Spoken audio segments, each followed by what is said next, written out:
আসসালামু আলাইকুম। এই যে সৌদি আরবের আমাদের দেশে কয় বাথরুম, এই নাকায় হাম্মাম। এই যে পাইপ ফিটিং এর কাজ করতে আছে আমার সাদিকে। কিরম হইল দেখেন, এই যে সব প্লাস্টিকের পাইপ, এখানে কোনো লোয়ার পাইপ নেই, না লোয়ার পাইপ নেই।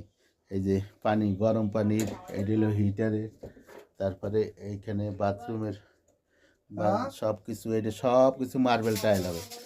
দেখছেন, এগুলি আগে ফিটিং করতে হয়, ফিটিং করার পরে তারপরে হইল টাইলস লাগায়, টাইলসের পরে হইল সব আবার নতুন করে ফিটিং করতে হয়। পাইপের ভিতরে যায়, এটা ভিতরে দিলে কয় দাখিলি, আর যদি বাহিরে হয় তাকে খারিজি। বাহিরে দেয় না, এই দেশে সব পাইপ দেয় ভাঙ্গিয়া, গ্রুপ কাট গিয়া তারপরে পাইপ দেয়। এই যে আমার বাচ্চা বাচ্চা, এই যে বাচ্চা বাচ্চা কাজ শিখিয়ে লাইছে। ইনশাল্লাহ সৌদি আরবে কোনো বসা নাই। দেখছেন, কাজ যত ভালো হবে তত পয়সা ভালো। এর একটা আগে ফিটিং করতে হয়, তারপর শেষে আবার টাইলসের পরে সব কিছু করতে হয়। ওকে, ধন্যবাদ।